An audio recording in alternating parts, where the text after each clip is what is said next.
Well, everybody, welcome to another edition of What Drives You. My name is Stan Winhorn, and I'm here with my co-host Carl Bauer. Carl, I'm excited about the guests we have today because they're going to be talking about some subjects that I find very interesting. Carl, why don't you go ahead and introduce our guests? Yes, thanks, Dan. We have a longtime old friend and creator, I would say as well as his Bobby, um, co-founder Brian Rugg and his partner Bobby. I'm going to try and say this right. For I had on Baehne. Baehne. I was going to say Baehne. Sorry, Bobby. But thank you guys so much for joining today. I was so looking forward to this. In full transparency, this company is the one that built our website, which is just recently launched. So you guys can check out their work there. This is not an infomercial. It's not paid or endorsed in any way. Just they do a good job, and I've had them build many websites for me in the past and for other customers that we've referred their way. So thank you guys so much for joining. Thank you. Welcome. Bobby, let us start with you because you are the kind of face of Think Big Go Local. How did you kind of get into this field of work, which is, for the most part, correct me if I'm wrong, social media, branding, and websites? Absolutely. I'll tell you the way I really got into it is I had a daughter going off to college. Man, this is dating me. Right as Facebook was launching.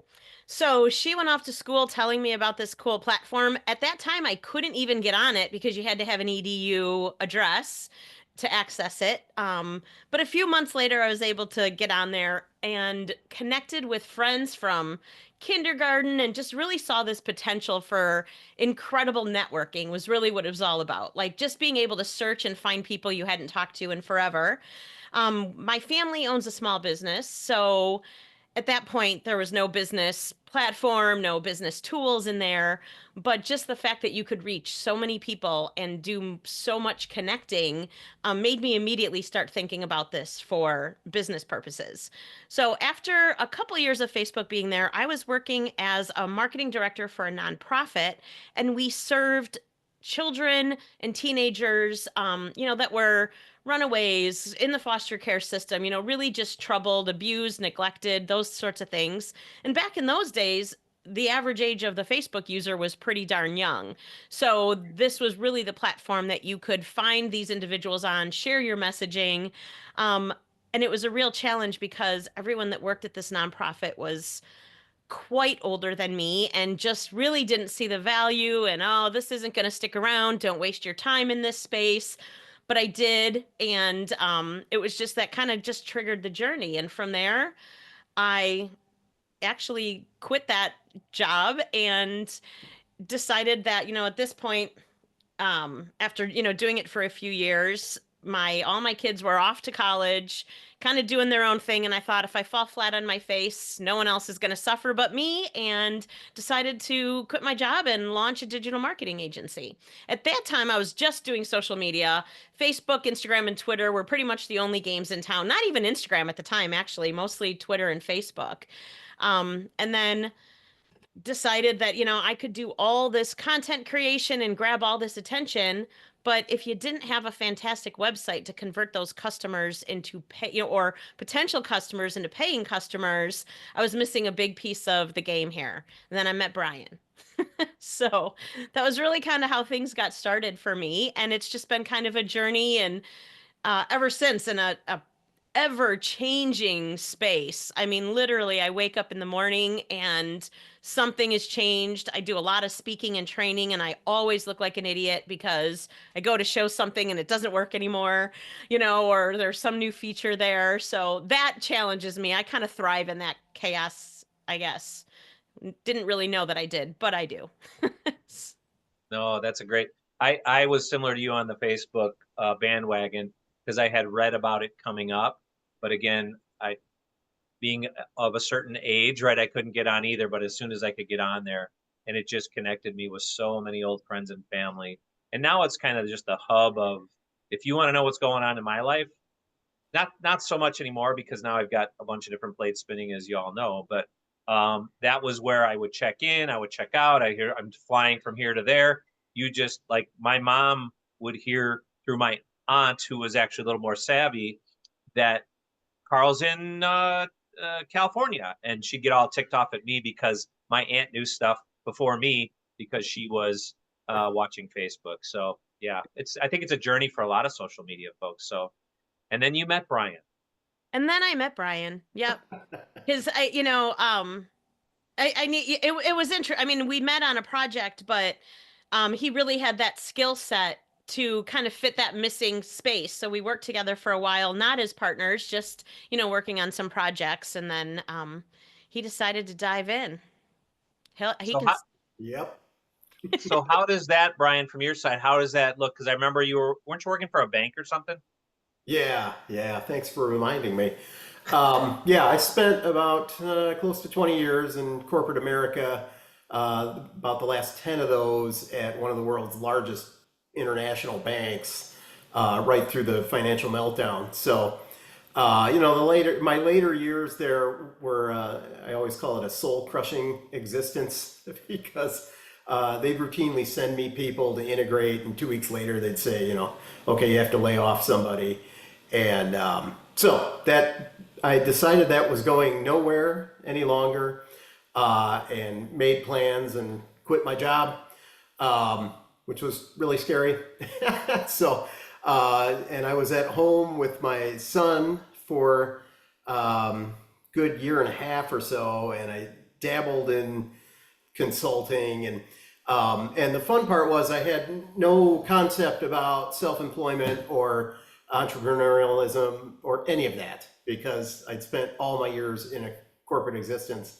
And so it was very different. I barely knew my neighbors because I was always commuting. So there was like this whole other world around that I was unaware of. And like Bobbi said, we connected on a project, and I was an idiot and offered to do that project for free. And so one of the many important things I've learned from Bobbi is that you should always, charge for your work. So, from there though, we got along really well, and like Bobbi said, we worked on a few projects, and then we combined forces. It's going to be 10 years. It's been 10. It was 10 years last year. Was it 10? No, 2015. So I think it's coming up. I'm going to look back at the calendar.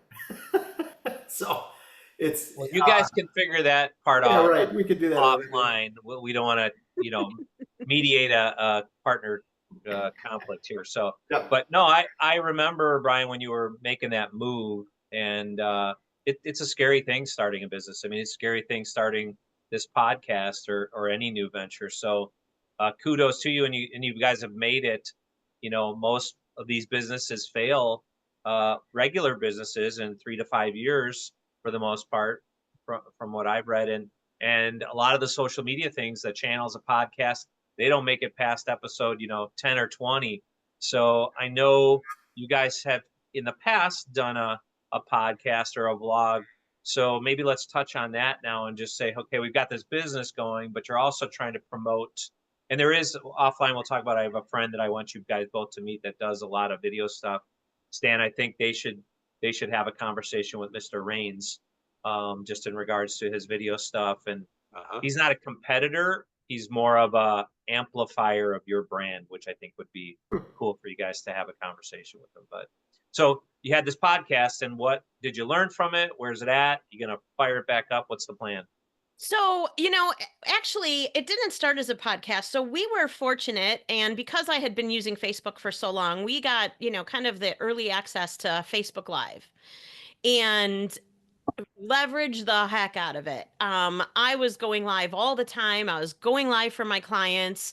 I've always kind of been the face of our business, but I was also the face of some of our other clients as well. So, we had clients that just weren't comfortable on video, and I was like, well, I'll do it for you. So and which was interesting because it was never a place I was comfortable, but we just pushed ourselves and made sure we were doing it. And I would say we grew our business dramatically from Facebook Live, which then got enough attention that I started being asked to speak.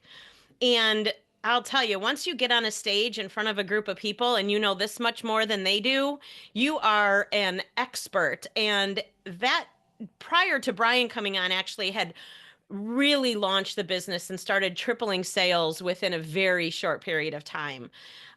Eventually leading to me doing a TED Talk, which was pretty exciting. So Wow. yeah, that was pretty cool. So we used Facebook Live for a while, and then just started to kind of see that need for, because we were starting to get busy, and now we had an office and we had employees, and just going live all the time just felt a little bit unstructured. So we originally just started scheduling our lives at a routine time. So now we would kind of call that a podcast. We weren't sending it anywhere else. It only lived on Facebook. But we did a couple of things. So I had started doing a show on Mondays. We called it Thinking Big with Bobbi B. And I would bring in guests, people that I was meeting when I was networking, very similar to this. Experts in the industry. I was really fortunate to have connected with some incredibly influential social media influencers and trainers, and had some, was able to bring some really impressive guests onto the show. So that was really helpful. Then I saw a need for people to just find out what was changing in social media, because it happens so frequently and so fast, that I was also doing a little, we called it the weekend news update on Fridays for small business owners. We had a lot of people say they would turn it on in the car and just kind of catch up on what happened in that social media landscape that they should be changing their strategy because of, or adding something new into their marketing mix because of. So we did those things for quite some time. And then COVID hit and I stopped wearing clothes and putting on makeup. So it really changed things a lot, right? And we started focusing on some other things, like we were trying to find ways to just get more creative because people were at home and we were being asked. We started doing a lot of things for at no charge. Our local chambers and big business organizations were also panicking, like, how do we give tools to these small businesses that now have to live in this space and haven't spent any time here. So things just really shifted up a lot, and it was a little bit challenging to get back into it. Um, Except I would say TikTok launched and became pretty popular around that time. And, I'm stuck at home. So we did have a little bit of fun on TikTok for a while. Challenging to grow a business channel, really pretty simple to grow a personal one.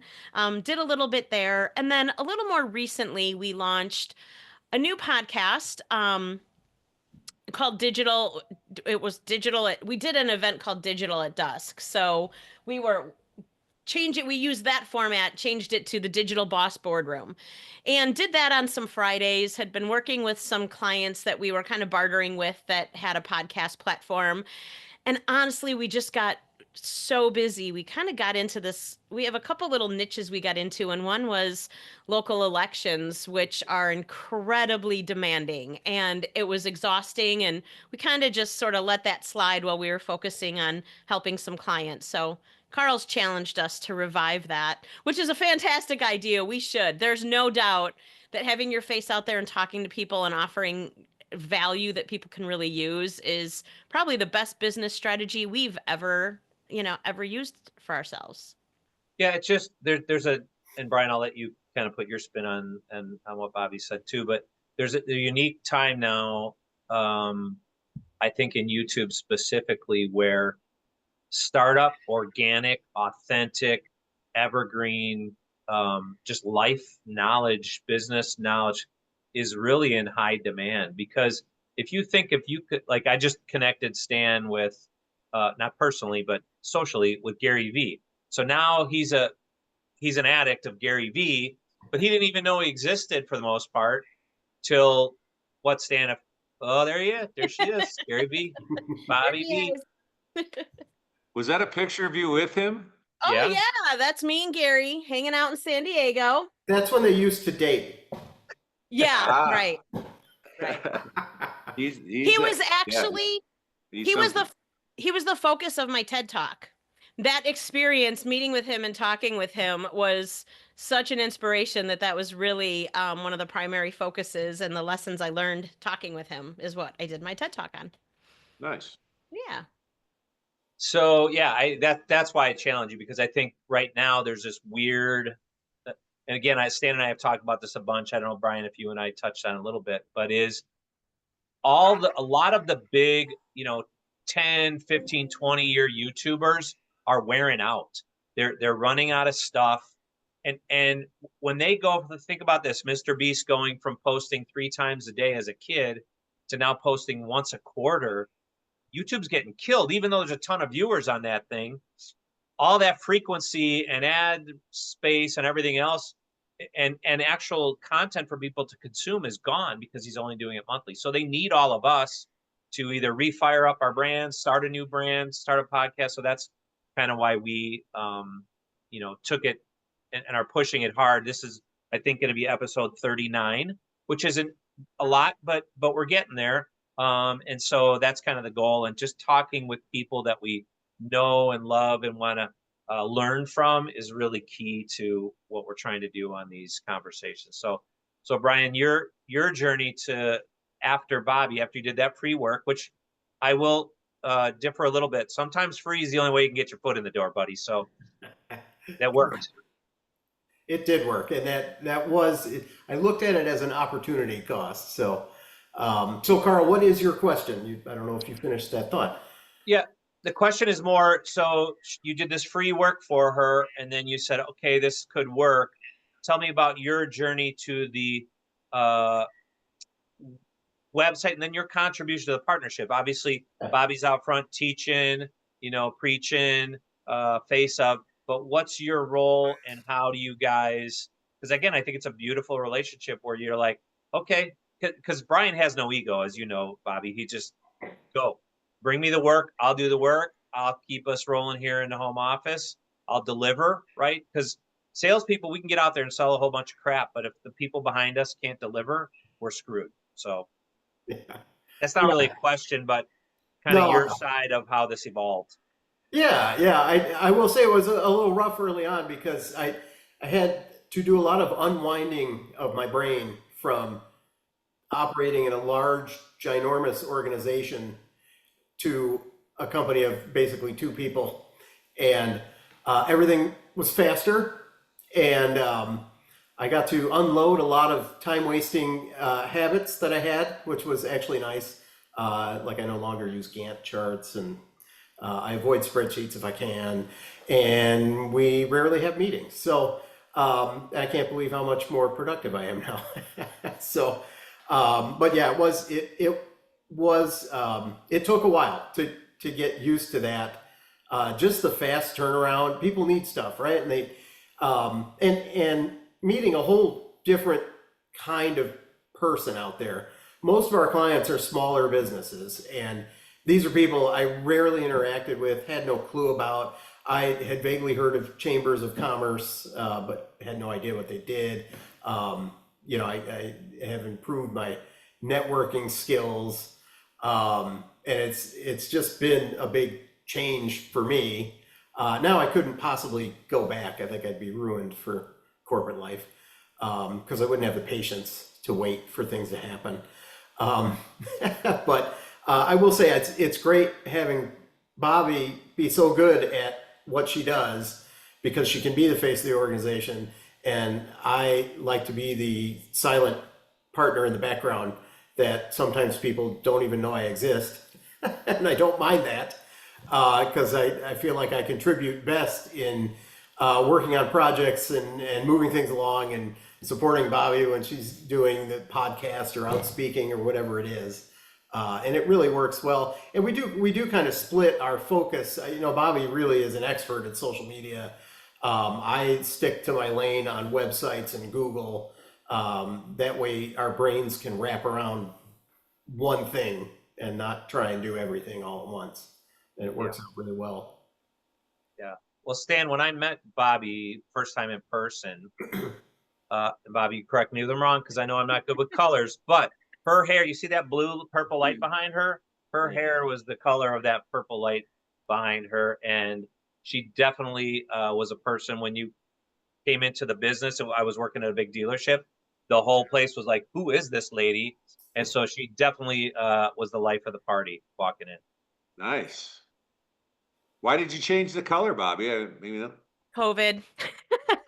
Back to COVID. It was interesting. I had done the purple once for fun and went out to California, and it was just an interesting I wasn't the kind of person that rebelled in that kind of way, and not that it was a rebellion thing, but it stood out, and I was shocked at how many people remembered my name immediately. Like, you, it was just, now I feel like everybody's hair is a rainbow, which is awesome. But at that time, it wasn't quite as popular as it is now, and it just really made us stand out. And we kind of sucked it right into our brand. And then our walls were purple. And then our accountant told us I could write off getting my hair done, which was pretty exciting because that was a whole thing on its own for the way that it was.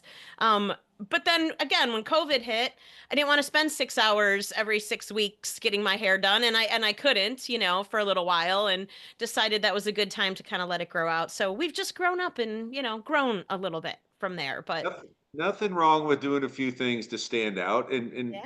we always try not to make this just always a compliment fest, but your glasses are super cool, Bobby. Thank you. So I'm just Thank saying.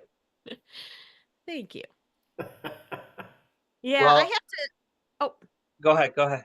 no, I was going to say, I wanted to add a little something to what you had said about YouTube, because this is something that's had me thinking a lot, and really was one of the reasons we wanted to kind of rebrand our podcast and get it out again. And we're launching one for a client of ours as well.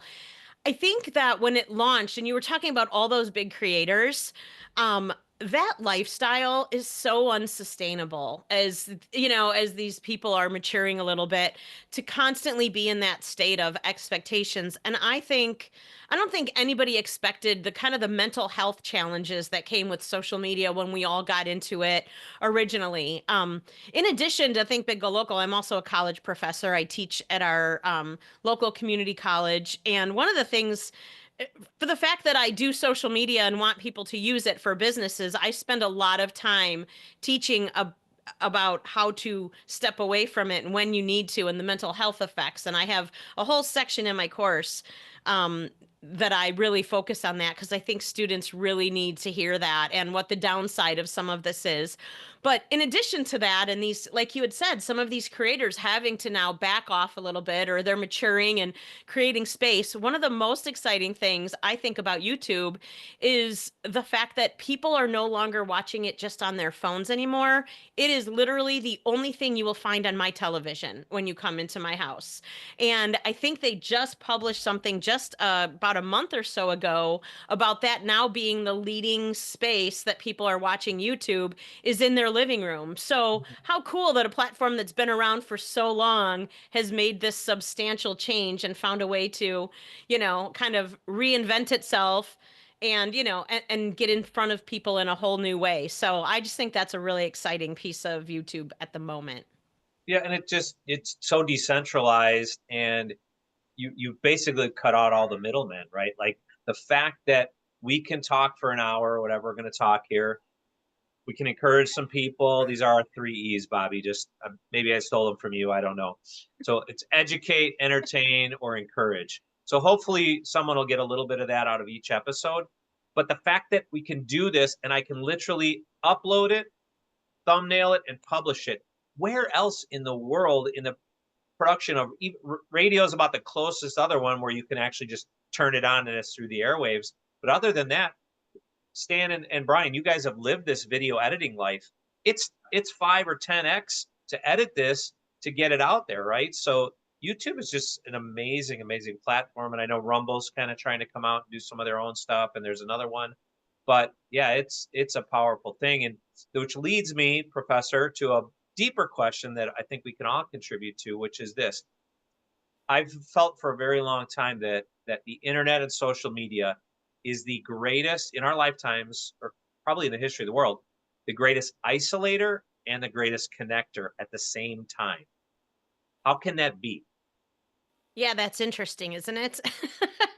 Yeah, it truly is. And I think that really goes back to that mental health piece. And I just don't think people were, well, I think there's two pieces of it. People weren't prepared for it. So it seemed exciting, but they really weren't prepared for the massive amount of reach that people could get. So I do think it's a little bit more challenging now. Facebook, for example, I mean, they're sold out of space. They're sold out of ad space. I used to be able to spend $50 on an ad and generate 5,000 new followers on a Facebook page. I mean, I couldn't even, I'd be lucky to get 5 for $50 now, so like that has really changed. I also, so I think there's that piece that people didn't know what to expect, but the bigger thing is I think people also they still don't. I don't think people understand how it works, and they've never understood how it works or what its true purpose is. I think people think the purpose is connecting and sharing what you had for dinner when really the purpose is manipulating and gathering data and manipulating users to show them the information that they want to get out to them. So while we can all use this great tool, I think that trying to keep in mind what the actual objectives that these companies have set in launching these tools is really all about. I think that would help us all be more responsible users and more responsible viewers of content too, Yeah. Brian, what do you think on that? Yeah, I agree. Especially in the isolation part, I think people can get this false sense of reality out there and think they don't measure up to what they're seeing online, which most of it is probably fake or exaggerated. But yeah, I think it's a big concern. And to Bobby's point, I don't think people were prepared for what social media can do, the impact it can have, the reach it can have, and just dumb things, putting yourself out there and broadcasting to the world that maybe you shouldn't, that might get you in trouble with your job or that kind of thing. So yeah, it's been very interesting to see. Yeah, Stan's one of my few friends that can literally cold turkey stop social media for months at a time. I've seen him, and then he can fire it back up and be as involved and creative as anybody.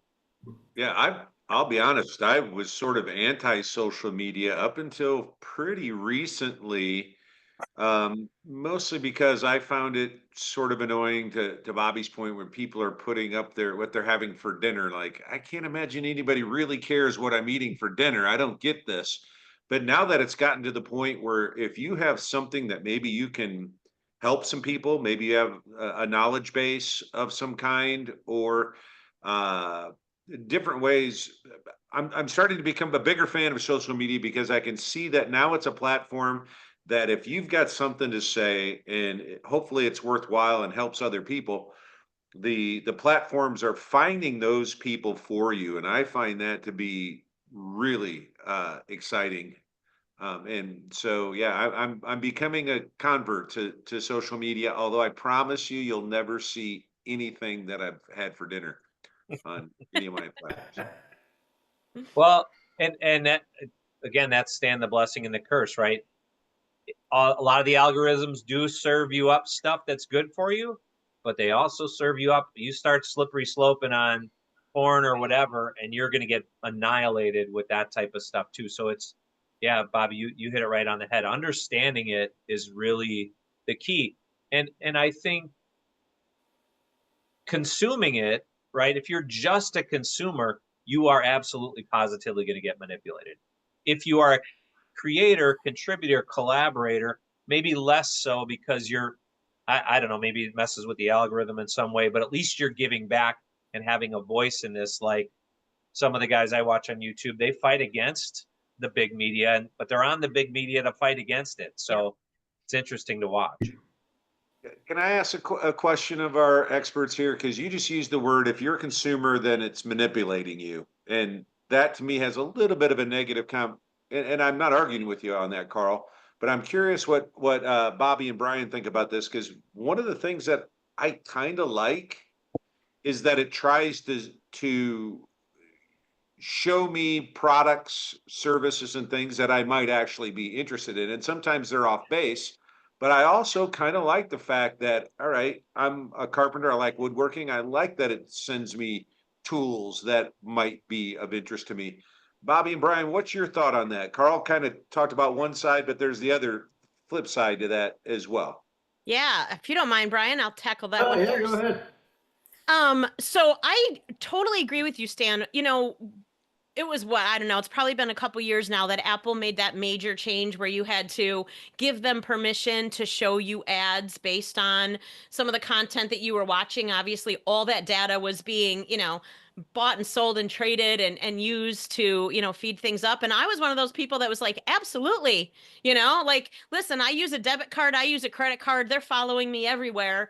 I'm spending the most time on this little, magic device I have. So yes, please show me the things that I care about. Um, I don't think there is a platform that does that better than TikTok. I find the YouTube algorithm to be less than desirable, to be honest.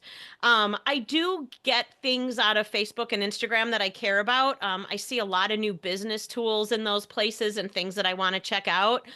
But my time spent on TikTok is the most enjoyable of any platform I've ever used because that algorithm just crushes it. Now, it's good if you like using TikTok for things like I love all the dance collaborations and all those stupid mindless things that, are just fun, right? So I when I'm on there, it's an enjoyable experience. If someone was on there for, let's say, politics, for example, it could be an actual dangerous experience because that algorithm's so good, you're going to literally get one side and one point of view and think that that's all that exists in the world. Yeah. So it is really interesting, but there is value. But again, I really think it goes to being educated and understanding why are you seeing the things that you're seeing, and realizing that you can change your space in that algorithm if you feel like the information that you're getting is very one-sided, or you're just kind of getting bored of dancing and you want to get into something else. um it's interesting. So I do think there's always that potential to be manipulative, being manipulated as a user. Yeah. But I agree with you that there can be some really great value and things offered to you. I just hope people realize, why they're seeing the things that they're seeing. Well, you are now going to see Stan Winhorn's TikTok store, whether you like it or not, Bobbi, just so you know. Awesome. Well, and I think we've hit both sides of it, and I certainly feel that way. I like the fact that if it shows me stuff that I like, but I think I mean, my heart's breaking at how divided the country is right now, and I think social media has got to take its fair share of the blame of that because it does serve up whatever it is that you believe. All it does is validate that, and it could be 100% completely wrong. My own mother kind of fell victim to this. She was 100% convinced that if she voted one way instead of the other, that the other side was going to take away her freedom of going to whichever church she wanted. And once she got into that, I mean, there was all this stuff that was feeding this, and it got to the point where she believed it. And so I think that's the dangerous side to what we're talking about for sure. Yeah, and that is really I think I was going to mention my mother when I was talking. And I think that is in addition to being served up the, one side of things, this well, and AI is adding a whole new danger to all of this, but people are so used to scrolling so fast and consuming content by the headline or the thing that they see that there's very little effort put into validating what other people are posting. Is that even true? How old is that photo? Has that photo been manipulated? I mean, even locally, I wear many hats like you, Carl, and I was just sworn into office last night in our local city council. And so I am always seeing in these local Facebook groups, topics of discussion or things happening in the community. And the amount of people that read the headline and never read one single sentence of the situation and then have the opinion sent, like this is the only opinion to have, this is the way that it is, and it is mind-boggling to me. Like, it's just absolutely amazing how people, when they have a keyboard and a screen, are all of a sudden know everything there is to know, and yet they've literally read nothing or done zero research. It's pretty scary. And now with AI, you can turn yourself into whoever you want to be. You can take that video and, transform it in anything. Heck, you don't even need the video to start. You can now just have AI create the video for you, right? It's nuts. And people need to be really conscious of it. Can it make me a little thinner and younger looking with hair? Oh yeah. No question. There's No limits question. to AI, Carl. Stan, that's next week's project. It's powerful, but it doesn't do miracles, buddy. Come Hey, on. hey. Um, something you guys said, I don't know what triggered this, but I still think it is so admirable that you guys have survived COVID. There's a lot of businesses, Stan and I are in the car business. They initially, those first 2-3 months of COVID, thought they were going to all go bankrupt, only to make more money the 24 months following that than they've ever made in the history of automotive. So this is kind of a two-part question. How did COVID affect you, change you, pivot you? Because I've heard you talked about music. Maybe that was before we got on a video, and politics and local businesses. So you guys, as opposed to Brian's old life where it was this big behemoth where you couldn't turn and pivot quickly, now you're like, oh crap, there's money over here in politics. All right, that's drying up. There's money in music. Oh, that's drying up. Oh, there's money in SMB. That's what we call the Tribune, small business, small to medium business. So yeah, touch on that if you would. Either one of you. Yeah, I'll jump in. Yeah, I think when COVID happened, we lost some clients. One poor guy restaurant was scheduled to open in April of 2020, and I think they lasted till August. It was very sad. But I do think it forced us to look for new avenues of revenue, different kinds of clients. We talked about upping our game a little bit and reworking our service offerings, packaging things and generating some more recurring revenue, and just trying to keep an eye out for what else can we be doing, what are the newer things we should be aware of and jumping on. Bobbi, I think we started with the chatbots sometime around then, and yeah, so and to your point, being small like that, we were able to just change on a dime, basically. You're nimble. Yeah. Yeah. Those were some of the positive sides of it. I think, and not to focus on the negative, but there was a lot of changes in that time. We had an office, Yeah. and Brian was one of the early adopters of COVID. So when everybody was just starting to talk about it, all of a sudden he shows up in the office, not looking so good. And I said, everybody take your computers home. We're not coming back to the office for what we thought was going to be 2 weeks, which turned into a very long time. And we finally, at that point, we did a fun thing. We all bought Oculus headsets and we built a virtual office, literally with our posters and photos on the wall. We started doing training in Meta's, what did they call that? The metaverse.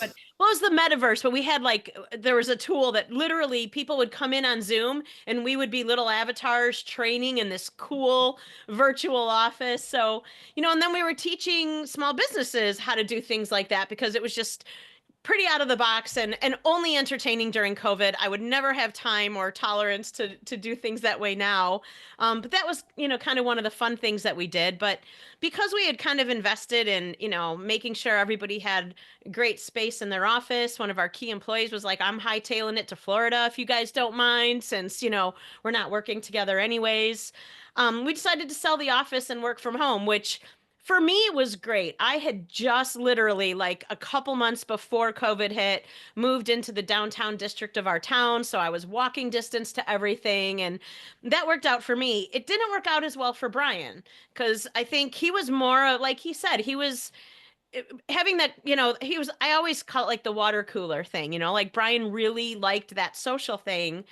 And when we would get in the office, I would have to say to myself, don't work for a minute and just listen, because that was really part of what motivated him, where I was like, I just want to get to work and get things done and, move on. So that was a big change that we went through too, not actually being in the same space and having the opportunity to do that, was a big deal. Yes, Dan, they had, and I think I commented this, I don't know if you were there that day, Bobbi, one of my visits. They had, Stanley, your dream office set up. You walked in and they had their little offices off kind of to the left, I think it was. And then this giant training room with huge screens and whiteboards and just like the perfect. So when they sold a website or sold a marketing package, they would actually bring their clients in a lot of times and teach the owners, teach their employees, whatever. And it was so brilliant because they're like, not only will we sell you these products, we'll teach you how to use them, which Stan, that was his life for what, 10 years at TrueCar, 12 years training. Yeah. But did they have a ping pong table? They did not have a ping pong. Oh, wow. I'm out. Nor did they have a race car or a gourmet kitchen, but they also didn't raise 300 million to power up TrueCar. So The good old days. I'll tell you, one of the things that, and I certainly don't want to sound like I'm happy about COVID in any way, but one of the blessings for me was I was literally on the road pretty much every week. I traveled the country, training car dealers and helping them set more appointments, sell more cars. So I didn't really understand how much that was taking a toll on my life until I stopped traveling. I went, "Oh my gosh, this is what it's like to have a life." Um, and to kind of circle back to what we're talking about now, I really see so many advantages. I mean, just the what we're on right now, Zoom, being able to have a conversation like this and being able to see each other. I think were some real blessings that came out of it, which I think has spurred some of this social media advancing to where it is today. What are your two thoughts? What do you think about what I just said, I think that's Bobby? very positive change for you to get off the road like that.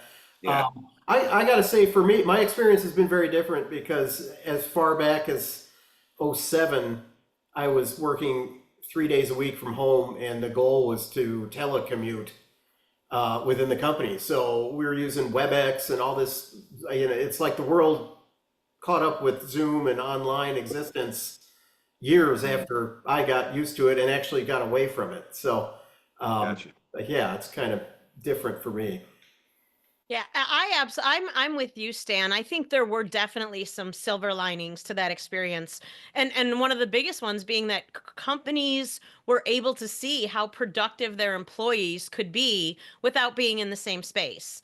And I love that, today it's a beautiful day here in Northern Illinois, and I was just like, you know what? I'm cutting it off for a while. I'm going to go sit on the deck. I'm going to, play with the puppy, enjoy the sunshine for a little while. There's days I call Brian. I know he's frisbee golfing, and I really love that. You know what? That to me is what being an entrepreneur and owning your own small business is all about. To me, it's about freedom. I can get up when I want to get up. I can work the hours that I want to work. Sometimes they're crazy long hours, but I can do those in the morning. I can work all night if I want to adjust things to go see a program like grandkids are putting on, or like I just love the flexibility that we have now. And we could have done that in the office, but I also felt more obligated to be there because we had staff in the office, and you're not being a very good example if you're not there, and Yeah, and Brian, as he had mentioned before, was really coming in from a completely different environment, and so it was really important that he and I spent a lot of time together in the beginning, because we were training each other in the experiences that each other had. And so it all kind of, in our situation, worked out ideally. I think Brian would still love to have an office because I know he really misses that camaraderie. But I did see a lot of silver linings in that whole experience, and the fact that when we first opened our office, so before Brian came into the business, I was working in coffee shops. So I was pretty visible to the, local business community just because that's where I was always at. But it wasn't until Brian came on that we actually opened an office, and that was another thing that really elevated us quickly because all of a sudden we're legitimate, right? Like we have an office, people can come see you. I don't think people look at businesses that way anymore. Having an office or not having an office really doesn't designate your legitimacy as a business or an entrepreneur. And I think that was another silver lining that came out of that experience. yeah, great point. I'm with you though too, Brian. I do kind of miss the camaraderie part of it, Yeah. of getting together with your coworkers and things. But there's other ways to do that too. Yeah. Yeah. Well, you guys, I want to be respectful of our hour here, or hour-ish. So I gave you a little pregame on the final questions, but because there's two of you. Maybe we'll rotate on the words of wisdom. We'll let you both have because you both got cool things to say, I'm sure. But maybe we'll rotate on the car questions. Well, So let's just take out one of the car questions, Carl. Give it to them both. all right, we'll go both. Okay. All right, so Bobbi, ladies first. What was your first car? Volkswagen Jetta diesel 4-speed. Yeah. Got like 60 miles to the gallon, but my dad made me drive it home from the dealership and I had no idea how to drive a stick. But we made it. Good runner, Brian. 81 Honda Civic 4-door sedan. It got T-boned and totaled, and I bent the door back into shape with my hands, drove it for another couple months, and sold it for $300. I love that. Let's go to their dream car next, Carl, I think.